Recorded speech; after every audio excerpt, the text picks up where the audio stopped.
कहवा से आवेली मालिनी आता, कहवा से ग्वालिन हो।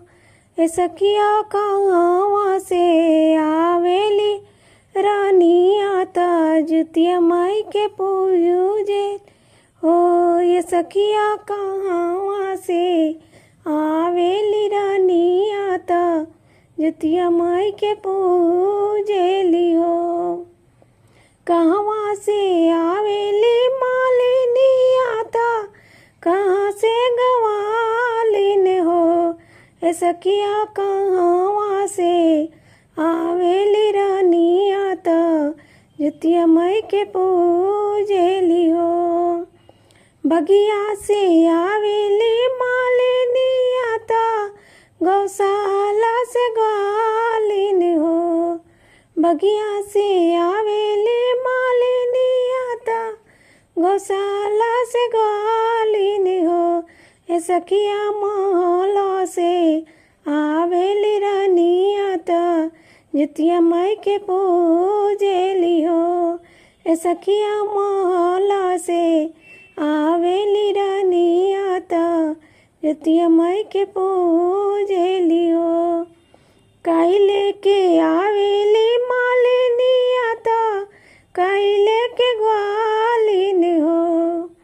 काई लेके आवेली मालिनी आता, काई लेके ग्वालिन हो।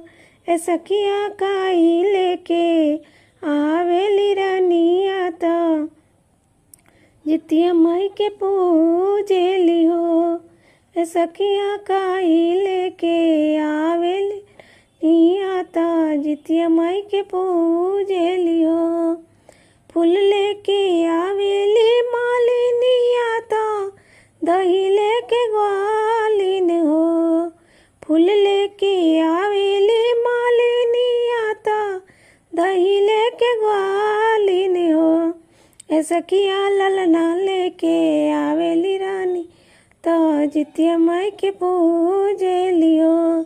ए सखिया ललना लेके आवेली रानी आता, जुतिया माई के पूजेली। पूजे पाजिए रानी निहुरी गोड़वा लागेली हो। पूजी पाजिए निहुर के गोड़वा रानी लागेली हो। ए जुतिया माई है दिया हमरा आशीष वाला, लनवा मोरा खेले रहे हो। ए जुतिया माई है दिया है आशीष, तो ललनवा मोरा जुग जुग जी